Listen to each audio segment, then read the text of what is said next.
Ол әңгімесін бастады. Маралдың мен тұратын пәтерге қарсы орналасқан жалдамалы 2 бөлмелі тетя Машаның пәтеріне көшіп келгенден бірнеше ай өтіп, жасымыздың шамаластығымызға да қарамастан бұлай ашық сырласып отырғанымыз бірінші рет. Ол өз өмірінен сыр шертті. 5 жыл бірге оқығанда егіз қозыдай бірге жүріп күйіп-сүйіп қосылған бек жігітпен 10 жыл бірге өмір сүріп дүниеге 2 сәби әкелгенмен дәм тұзымыз жараспай ажырасып кеттік. Бұрын ешкімді менсінбей махаббат деген адам өмірінде бір-ақ рет оянатын сезім деген ұстанымның жетегінде жүргенмен жолым болмағаннан кейін бетім әбден қайтып қалды. Махаббат теңізге жұбымен шомылуға үлкен әзірлікпен келген мен өмірдің үлкен соққысын алдым.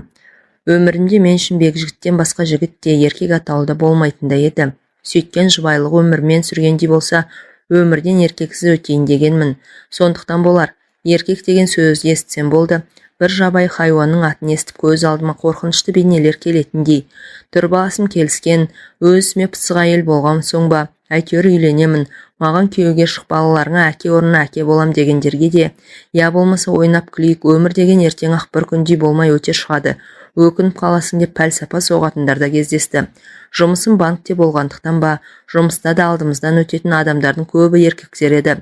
Қонақтық пен туған күн кештерінде немесе мейрамдағы отырыстарда біреулердің тұла бойымды бастан аяқ көзімнен тінтіп, я еркек көзімен сынай қарағанын сезсем, сол жерден сылтау айтып тезірек жылыстап кетіп қалуға тырысамын. Осылай балалар деп жұмыс деп жүргенімде күйеуіммен ажырасқаныма да зу етіп 4 жыл өте шығыпты. Жасым 35-ке толғанмен маған 26-28-ден артық бермейді. Уақыт бәріне емші деген шын екен. Күйеуімнен көрген қорлығым ұмытыла бастады. Түн баласы азапқа түсе бастадым. Әсіресе махаббат еркек пен әйелдің қатынасы туралы кітаптар оқып, телевизордан түнгі сеанстарды көрсем, төсекте қырық аунап ұйықтай алмаймын. Өмір бойы әкеммен тұрып, оған тас қорғандай арқа сүйеп келген шешем де мені күйеусіз өліп қалатындай көріп, әйел 40 шақты деген бір шағың сөнсе, басқасы бар, бетіңнің әрі барда сенімді біреуді тауып ал, айналаңда жігіттер шыбында үймелеп жүр, балалар саған қол бойлы болмайды, өзім бағып өсіремін деп шыбынша үймелегендердің 2-3-еуінің жақсы жақтарын жеткізіп, тек мен тиген жағдайда қиналмай-ақ түзеліп кететін кемшіліктерін айтып, жілікше шаға бастайды. Бір балаға зар болып жүргенде, дос келіншегім Қарашашта жоқ бекзаданы күткен жетер жерге түссеңші, ана жынды байсымағың басын ешкімге қарамайтындай дуалап қойған ғой дейді. Жігіттермен әзілдесіп ашық жарқын отырамын, одан әрге бара алмаймын. Одан әрге бару үшін басты бір нәрсе жетіспейді. Ең аяқ жан тәнім мен дене құрылысымды қайта жасап шығу қажет сияқты. Төсек жайлы ойласам көңілім құлазып сала береді. Менің жанымды кім түсінсің? Ең жақын адамдарым да түсінбейді деп оңашада күрсінемін. Менің де ойнап күлгім келеді. Бір рет жолым болмады деп, өзімді әйел ретінде жерлеп тастамай, сүйгім келген, сүйікті болғым келген. Біреудің сүйіктісі болсам, еркек құшағында ләззат алып, оған да ләззат беріп, денем балып жатса ғой шіркін дегенмін. Күйеуімен алғаш қосылғанда ұзындығы 3 метр, ені 2 метр пәтерде уақыттың қалай өткенін білмей, жан тәніміз қосылып, бір адамға айналып, жан ләззатымен тән ләззатына тоймай, күннің қалай атып кештің қалай батқанын білмеуші едік. Бір-бірімізге керек нәрсе екіншіміздің бойымыздан табылатын.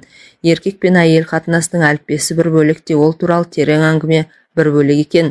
Еркек пен әйел қатынасы туралы терең әңгіме дегеннің өзі де өмірде кездесетін нәрселердің жартысын да толық суреттеп жеткізіп бере алмайды екен. Менің күйеуіммен ажырасып кетуімнің себеп, мен оны 5 жыл бойы қаншалықты сүйсем, 10 жыл бірге тұрған уақыт ішінде жақын біле келе соншалықты жек көріп кеткенмін. Біздер кездесіп бірге қыдырып жүрген кезімізде ол маған тек жақсы жағынан көрінуге тырысқан. Мен де оны тек жақсы жағынан көруге тырысыппын. Ал екінші себеп арамызда еркек пен әйел арасындағы гармонияның, яғни үйлесімділіктің жоқтығынан да еді. Онымен төсекте әйел болғандықтан амалсыздан жұбайлық міндетімді өтеу үшін жатамын. Ал өз қызығымен өзі болып жатқанда, мен оның бір қажет затының міндетін атқарып, ештеңеге араласпай, жұмысын қашан бітеді екен, тез бітірсе екен деп жататынмын. Кейде тезірек ұйықтап қалса екен деп, үй шаруасын істеп жүріп аламын. Бірақ ол ұйықтамайды. Оның айтуынша артық энергияларын шығарып алмай ұйқысы келмейді екен. Одан қалса түнде де, таңертең де мазалайтынын қайтерсің. Дүниеге бірінші сәбиім келгеннен кейін төсек мәселесі маған тозақ секілді көрінді. Еркек десе артынан төсек мәселесі қылтиятынын білетін маған біреуді тауып алу қайдан. Еркектердің бірі жақсы көрінетін, үйленгісі келетін айтса, кейбірі мен тоқал ретінде алып, Бөлек отау жасайтын ақшадан да басқасынан да кемдік көрмейтінді айтып шаршады. Соңынан кейбіреу неткен салқын әйелсің деп теріс айналса, күдер үзбеген кейбіреулер 3-4 жыл осылай тыптың шетегіне намаз оқып жүрсің бе деп, дені сау өз сұлу әйел әншейін ішкі мұңын сыртқа шығармай жасырады деп аяушылық білдіргендей болады. Өмір табиғат заңы өз деген істеді ме, әлде өзімдей дос құрбыларымның сөз қамшы болды ма? Мен біреуді іздеуге бел шеше кірістім. Үйленемін дегендердің бірі, мен сені ұнатамын, төсектегі ұнайсың, үстіне бір түсті көйлектер киіп жүр. Мен көйлектерінің клеткасында, полоскасында да ұнатпаймын. Менің қандай түсті көйлектерді ұнататынымды да сұраған жоқ. Оның үстіне бір түсті көйлектерін әкеліп тастағандай сөйледі. Оны осыдан кейін ұнатпайтынымды да, мен зауқым жоқтығында айттыған жоқпын. Тек қош бол, енді хабарласпа дедім. Енді үйленемін дегендерді қойып, олар мен меншігіндегі заттай көретін секілді. Тіпті олардың талғамымен киінуде де талап етпек. Ал мен өз басымның ерікті болғанын қалаймын. Ойнап күлейік дейтіндерді көрейік дедім. Олардың бірі Әбекең, ресторанға барамыз, әдемі киініп отыр, алып кетем деген соң, барымды киіп шыққанда, ол нағыз қыз жібектің өзі болыпсың ғой деп ризашылығын жасыра алмаған. Қымбат шетелдік машинасымен бір ресторанға апарды. Онда шу көп екен. Музыкасы да кілең орысша деп екіншісіне апарды. Әбекеңнің де танымайтын кісісі жоқ екен. Мұнда да алғашқы ресторандағыдай біреулермен жапырласып амандасып жатыр. Онда қымбаттығына қарамай тамақ мәзір мәз емес екен деп, ақыры ортанқол кафеге отырдық. Бірнеше жұма онымен дружить етіп, төсектес болғанда 40-қа толмаған кәсіпкер жігітке сезім де, әйел де керек емес. Тек сұлу нақсүйер не екінші әйелі бар деген атақ қана керек екенін түсініп, онымен бір жолата қоштастым. Шыбынша үймелегендердің ішіндегі екеуінен көңілім қалғанмен, үшінші бойдағы ажырасқан еркектен мен саған не үшін керекпін? Бай жоқ әйел болған соң коллекция үшін керекпін бе деп төтесінен сұрадым. Ол да жігіт екен. Мәймөңкелемей бірден тура жауабынан шалқамнан түсе жаздадым. Мен видеолардан көргендерді істеп көрсем деймін. Еркек пен әйел бір-бірінің қалаған істеуге әзір болса ғана төсек қатынасының мәні ашылады деді. Мен мұндай пікірге келіспейтіндіктен экспериментке бара алмайтынымды білдірдім. Еркек пен әйелді төсек қатынасына апаратын жол меніңше өз-өзінен еш әзірліксіз оянған сезімнен кейін табиғи түрде пайда болу керек сияқты. Сөйтіп аз уақыт ішінде үш еркектің атынсыз тастап, жақсы еркек әйелдердің қасында ешкімге қажеті жоқ, жаман еркектердің маған да қажеті жоқ деп, өзімнің интимдік өміріме мораторий жариялап алаңсыз тірлігіме кірістім. Тіпті еркек жігіт дегенді бойымнан да ойымнан да өшірген секілдедім. Енді тек бар ойым жұмыста болады, карьера жасаймын деп бекіндім. Бірақ бәрі Құдайдың қолында деген рас екен. Жылы күздің жексенбісі еді. Балаларды мамама апарып тастап үйді әктеуге кіріскенмін. Кешқұрым әрең бітіріп қатты шаршап тұрсам да, моншаға баруым керек болды. Оның кешкі сағат 10-ға дейін істейтінін білемін. Әрі үйден алыс болмаған соң, әрі кір денеме таза киім кием бе деп, сол күйі кір киіммен бара салдым. Үстімде әктен ағал-жағал болған кофта, төменгі жағымда трико шалбар, басында кепештен байлаған көнетоз ақ орамал. Моншаға келіп ентігіп, ішке енсем кезекте бірталай адамдар отыр екен. Моншаның бірнеше жеке кабиналы душы. Соған билет алып, мен де бос орынға жайғастым. Қарсы бетте 4-5 еркек кезекте отыр. Үстімдегі лас киіммен ыңғайсызданып, төмен қарап отырсам да біреудің мені бақылап отырған көз қарасын сездім. Неге екенін қайдам, сірә лас киімнен ұялғаным болу керек. Бұл не қылған адам деп басымды көтеріп қарауға да батылым жетпеді. Ішімнен өзіме ренжіп, әншейіндегі аттылыға, жол жаяуға сөз бермейтін өжеттігім қайда кеткен деймін. Кезегім келгенде ешкімге сөз салмастан душқа кіріп кеттім. Рахаттанып душқа тиесілі 45 минут шомылып, шашымды сәл кептіріп, есік алдына шықсам, түн тастай қараңғы екен. Кісі аяғы басылған көше қорқынышты. Көзімді қараңғыға сәл үйретіп алып, бір аялдамадай жердегі үйіме асықтым. Қатты шаршағандықтан ба, әлде көше асфальтының ойдым-ойдым жері кінәлі ме? Бір кезде сол аяғым кілт етіп оңбай құлап түстім. Көзімнен жас ыршып кетті. Қараңғыда ешкім көрмеді деп қуансам да, екінші жағынан тұра алмағаным жақсы емес пе еді. 1-2 минутта басыма сан түрлі ойлар келді. Ешкім білмей жатып қалсам қайтемін, біреулер ұрынса қайтемін деп уайымдадым. Бар күшімді жинап тұра беріп едім. Жан даусым шығып кетті. Осыдан соң жақын жердегі аялдамадан біреудің сұлбасының маған қарай бет алғанын байқадым. Бойымды қорқыныш биледі. Жақындай бері тартып келе жатқан темекісін аяғымен басып өшірді. Өзімше намыстанып, Түк болмағандай бір аяғыма бар күшімді салып тұра беріп едім. Қозғалмаңыз деген ақырын болса да нық әмірлі дауыс естілді. Не ойларымды білмей айналамды қолыммен сипалап тас іздедім. Не болса да қорғанып бақпақпын. Жақындаған ол менің ойымды түсінгендей, қорықпаңыз, сол аяғыңыз ғой, кәне, оған күш салмай тұрып көріңізші деп, мені демеп тұрғыза бастады. Бүкіл жан дүнием оның бет жүзін көрмесем де, бұл адамның моншадағы кезекте мені көзбен бағып сынай қарап отырған еркек екендігін сездім. Қалай қолтығымнан демесе де менің жүре алмайтыныма көзі жетті ғой деймін. Тұратын жерімді сұрап алып, қол дорбасын маған ұстатып, мойнымнан мықтап ұстап ал деді де көтеріп алды.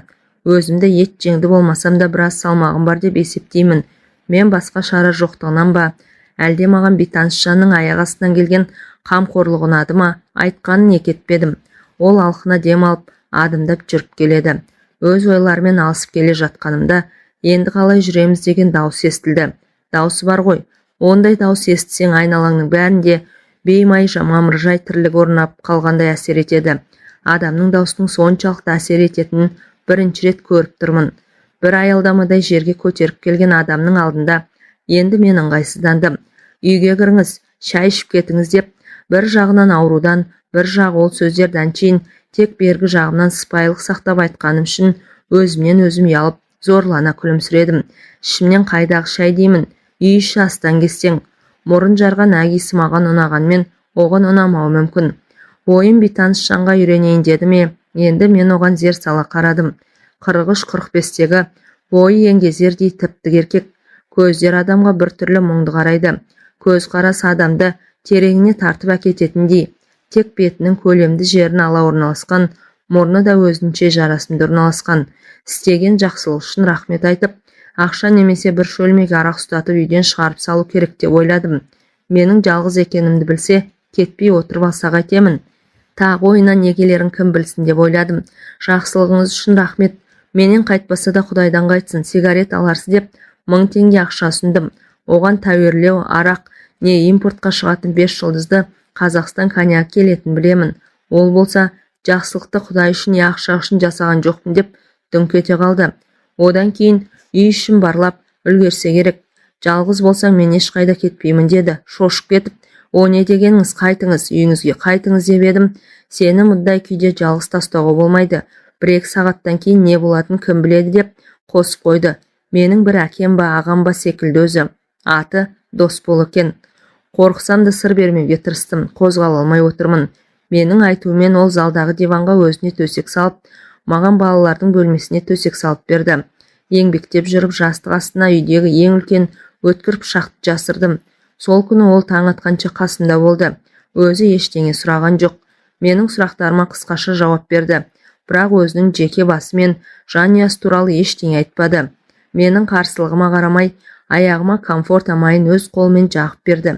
Сіңірі созылған ғой, 2-3 күн қозғалма, ештеңе етпейді, бірақ рентгенге түсіп тексеру артық етпейді деді. Мені таңдандырғаны, оның маған әйел деп қарамаған еді. Оған мен сәл-пәл ренжіп қалғандай болдым. Иә ағам, иә інім секілді. Таң атқанша қасында туысымдай отырып та шықты. Таңертең көршімді шақырып беріп, сау бол енді құлама деп жай ғана шығып кетті.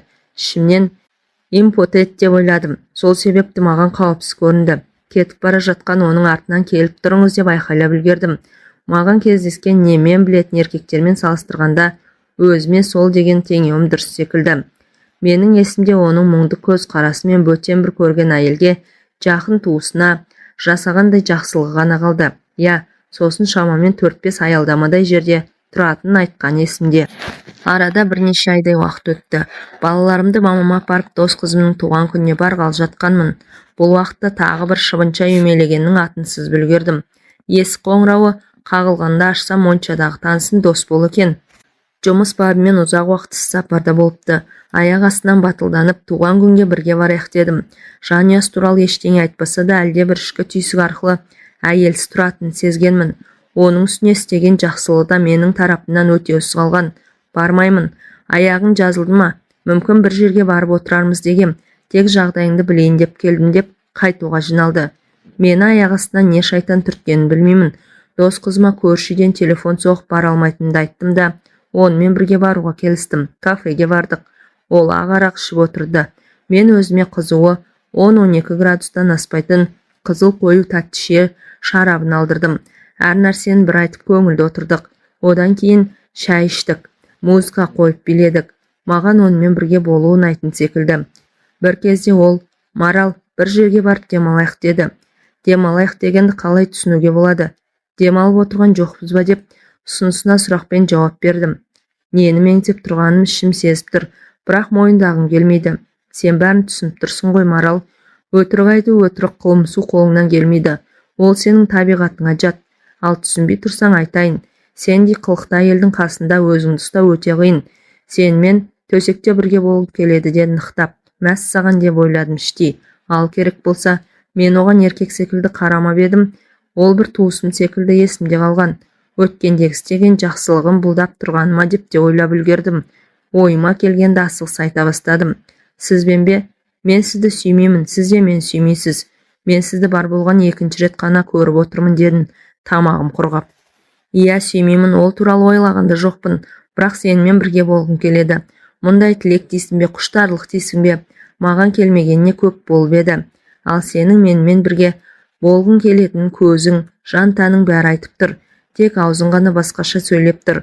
Адамдардың аузынан шыққанынан 90% өтірік. Сенің айтып тұрған сөздерің сол 90%-дің ішіне кіреді деді. Жақсы психолог қой мынауың.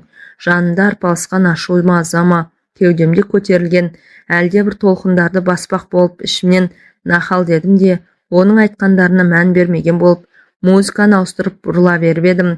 Ол артынан келіп тұр екен. Бетпе-бет келіп қалдым. Ыстық демі өртеп барады. Тап басып айта алмаймын, әйтеуір бойында әйелді еліктіретіндей күш бар. Ол құшақтай алып, ерніме жабысты, тұла бойым тоқ жүріп өткендей дірете қалды. Әйел деген 35 жаста да 18-дегідей күн кешеді екен деп ойладым. Аздан кейін ыстық пеш қасында отырғандай сезініп, көздерім жұмылып, аяқтарым басудан қалып, буындарымның былқ-сылқ етіп, ырқымнан шығып бара жатқанын аңғардым. Екеуміз де бір-бірімізді сүймейміз, сонда қалай төсекте бірге болмақшымыз деген ой санамды жаулап алды.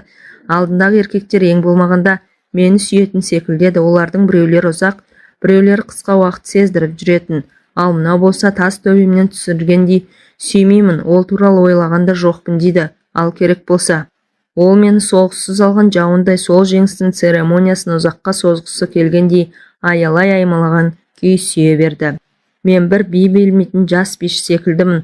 Ол әдемі бір бидің бар қыр-сырын жетік білетін мұғалім секілді өзіне тән махаббат би алаңында жоқ екен. Екеуміз де бір-бірімізді сүймесек қандай махаббат болушы еді? Махаббат дейміз, әйтеуір еркек пен әйел арасындағы қатынастың би алаңында мені дөңгелетіп бара жатты. Бір қатты сусап келіп, мөлдір бұлақтан құныға су ішіп жатқандаймын. Бір мөлдір бұлақтың зәм-зәмін құныға жұтудаймын. Айналам дөңгелеген ғажап дүние.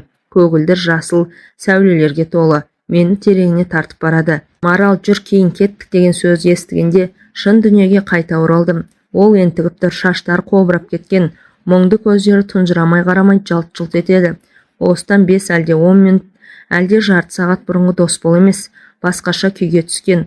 Оның бойынан 25-тегі жігіттің екпіні де, өз күшіне сенімділігімен, өз ісіне деген мығымдылықта, мені көздерімен ішіп жеген еркектік құштарлықта, атмосфераны жайлап алған, жанасқан нәрсесін ертіп жіберердей қызулық та бар, және көздерінен бір іште арпалыстың отында шалып қалдым.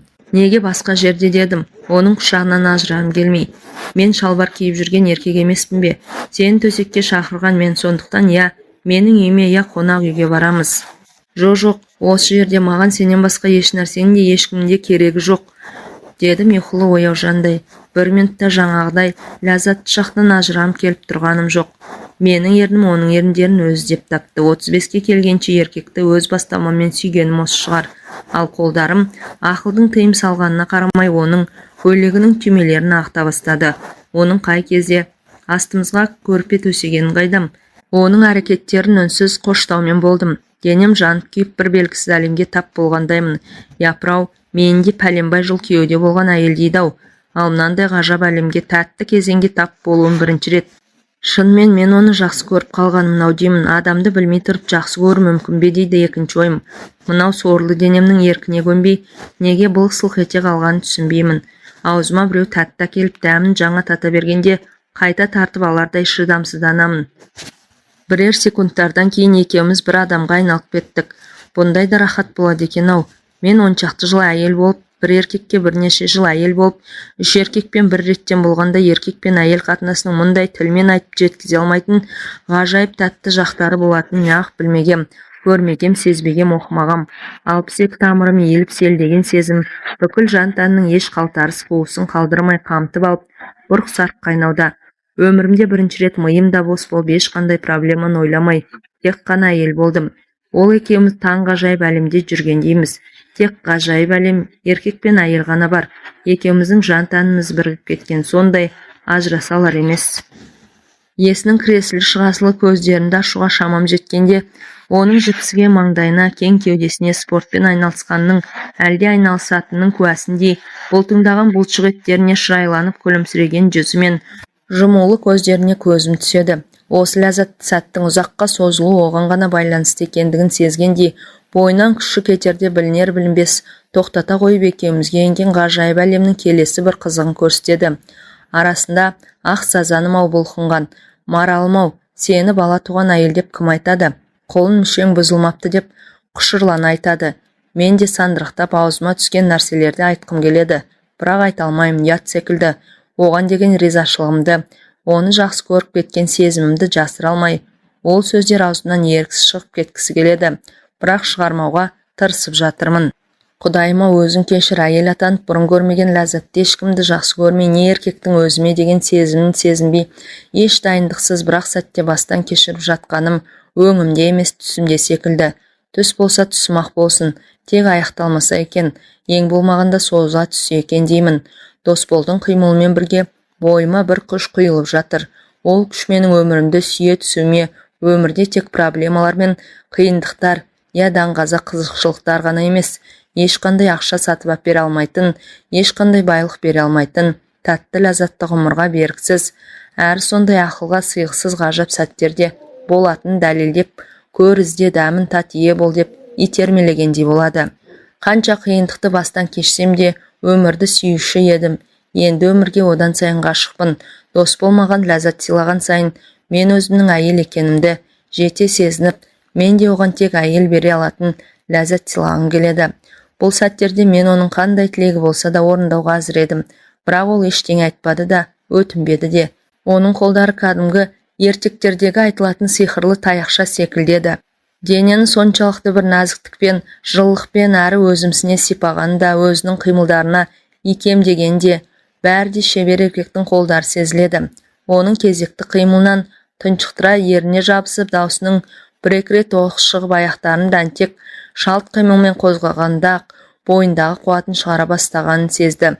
Өзінің шымыр ет жеңді денесімен бүкіл аппақ денені жаба түсті. Сөз арасында айтып қалған 90 килограмм салмағын қауырсын құрлы көріп жатқан жоқпын. Басында денемде жеп-жеңіл сонау жалын шашып тұрған 18-ге қайта оралғандаймын. Неге екенін білмеймін. Қуанышым қойныма симайды. Бұрқ-сарқ қайнаған құштарлықта алып ұшқан сезім, сумаңдаған нәпсі көп уақыттан бері еркек құшағын көрмей, суысқан іңкәрлік бәрі сабасына түскен. Тек еркек пен әйелдің бір-біріне деген ризашылығы, тояттану, мастану және өзінің әйелдік я еркектік болмысыңды сезіну ғана ауада қалықтап тұнып қалған. Мен осы екінші рет көріп отырған адамыма екінші рет қарыз болғаным түсіндім. Оның әйел ретінде оянбаған әйел екенсің дегені маған көп нәрсені ұқтырғандай. Ол 10 жыл әйел болып 2 бала туған әйелге еркек пен әйел арасындағы төсек ләззатын ұқтырған алғашқы еркек болды. Бір жауы жеңіп келгендей батырдай риза болып жатырсың ғой дедім. Айтқым келген басқа еді. Мен оны ұнатып қалғанымды түсіндім, бірақ оны өзім мойындағым келмеді. Тіпті олай ойлауға да қорықтым. Әрине сенбей оянбаған әрі қызудығанды әйелмен болу оңай дейсің бе? Мен екі бетім дуылдап отырып оған шындықты айттым. Онымен бірге болуымның басы да соңы да осы шығар, енді көрмеймін деп ойладым. Ол шындықты айтпақ түгіл өзім де мойындағым келмеген. Оның үстіне еркекке айтуға қалай дәтім барғанын білмеймін. Көздерімді алақанымен басып жатып, баяу бастағаным есімде. Мен сенімен бүгін төсекте алғашқы рет болсам да, бұл түннің ләззаты бірнеше айларға, мүмкін жылдарға жететін білемін. Мен мұндай күйді ешқашан кешкен емеспін. Оның кеудемде жатқан басын құшақтап шаштарын ұйпалақтаумен болдым. Ол мені құша түсіп, Сенің жан тәніңнің құпия кілтін тапқанмын ғой деп бауырына баса түсті. Біраздан соң екеуміз ғажайып дүниенің құшағына қайта ендік. Ол менің құшағымда ма, әлде оның құшағында ба? Әйтеуір құшақтасып жатып тәтті ұйқыға кетіппіз. Ертеңіне тұрғанда оның менің көздерімдегі мен іздеген еркек сенсің деген тұнып қалған сырды оқымасын деп көздерімді алып қашып оған тіке қарамауға тырыстым. 2 рет көре сала құшағыма құлағаным. Сезімді жасыра алмай үздіге қарап тұрсам, ятай масқара ғой, не деген жеңілтек әйел демейді ме? Ештеңе сездірмей салқын қоштасып қалам деп ойладым. Ал өзім бүгін үйленейік десе де, жалаң аяқ қол ұстасып кетейік десе де әзір едім. Шіркін-ай, артымнан жылдап жүгірген анау шыбынша үймелегендердің бірі неге ол емес деп қапаландым. Ол тұрып, киініп, жуынып келіп шашымнан сипап отырды. Марал, сен мені кешір деді, даусы тұтыға шығып.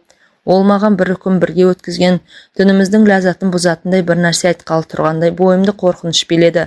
Ондай тәтті шақ неге тез өтеді деп ойлағанша болған жоқ. Оның даусын алыстан талып естілді. Мен өзіме ешбір әйелді жақсы көрмеуге, сүймеуге уәде бергенмін. Керек десе әйел біткеннен кек алуға бекінген едім. Менің жүрегімде жара бар. Жас жара, қаны әлі сорғалап тұр. Мен сүйген әйел мені 20 жыл бойы алдап келіпті. Пәк қыз болып шықпаса да, оны кешіріп, үлкен жүрекпен сенделген сезіммен сүйіп едім. Ал бірақ ол 18 жыл бойы өз балам деп келген баламның өзімдік емес екенін тосын білуден артық қандай қайғы бар. Бұдан артық не сорақылық болушы еді. Бұл әйелдер тарапынан болатын ең ауыр қылмыс емес пе? Баламның ауыр операциядан шыққанына қарамай, ештеңе түсіндірмей үйден шығып жүре бердім. Сол кеткеннен мол кеттім. Әйелім бәрін түсінді. Ештеңе демеді. Баламның менікі емес екені сол операция кезінде анықталған. Бала қанының группасы менің де әйелімнің де группасымен сәйкес емес. Мен де қазір де бейтаныс адамдарды бір көргеннен қандай адам екенін танитын қасиет пайда болған. Сен таза мөлдір бұлақ секілдісің. Сенің жаныңды жаралағым келмейді. Қош бол. Сенімен қоштаспасам, сені сүйіп қалуым мүмкін. Маған уақыт керек. Сен емес, үлкен сезіммен қашып барам. Мен енді ешкімді сүйгімде, жүрегім мен жанымды қинағымда келмейді. Қош. Ол есікті жаппастан шығып кете берді. Артынан тұра жүгіргім келген, ойыма келген әлдебір нәрселерді айтқым келген. Қасында қал дегім келген. Саған маңдай торсықтай ұл туып берем дегім келген. Қиын сәттерде оның мойнына асылып, қорғанышым барын сезініп, құшағында тұрып шағынып жылап алғым келген. Қуаныштармен бөліскім келген. Ол жұмыстан келгенде анамның үйренгеніне, өзіне жақсы істегенің бізге жақсы деп үйреткен тамақ түрлерін алдына қойғым келген. Соңғы кезде қойып кеткен қасы көзімді сәл бояп, әдемі иіс су жағып, қасында жайнап жүргім келген. Бірақ оның бірін де айта алмадым. Әлде айтқым келмеді, әлде тыңдайтынына сенімді болмадым. Ол кеткесін есікті жауып неге екенін білмеймін, қатты жылап қала бердім. Еркектердің өздері түгіл көлеңкелерін де көргім келмейді, аттарын да естігім келмейді. Мен Досболды бір жерден шыға келеді ме деп әлі күнге күтіп жүрмін. Моншаға барған сайын оның көз қарасын іздеймін. Қиналған сәттерімде оны іздеймін, қол ұшын созып, бір қалтарыстан шыға келетіндей. Түндерде де кірпіктерім айқаспай, тек соны ғана ойлаймын. Балаларымның әкесі де сол болса деймін. Айлар өтіп жатыр, одан да күдерімді үзгім келеді. Бірақ бір нәрсені анық сездім. Маған одан басқа ешкімге керек емес. Шыбынша үймелегендермен болмақ түгілі, сынамақ түгілі аттарын да естігім келмейтін болды. Досболдың бір келетінін жан дүниеммен сезіп, әр күнімді үмітпен қарсы алып жүрмін. Келмесе іздеймін. Оны табуға белімді бекем буғанмын. Ол 4-5 аялдама жерде тұрамын деген. Білдірмей, кездейсоқ кездескен боламын. Оны сүйетінімді қалай да ретін тауып білдіремін. Сүйетінін айту тек жігіттерге ғана тән бе екен? Оны айтуға да тек еркектердің ғана құқығы бар ма? Сүйетініңді білдіру қылмыс емес қой. Мен Досболды тауып, біз бір-біріміз үшін жаралған жандармыз деймін. Оны іздеп тауып қосылатынымызға сенімдімін. Сәл кеште болса да, біздей жандардың бірін-бірі жолықтырғаны қандай бақыт.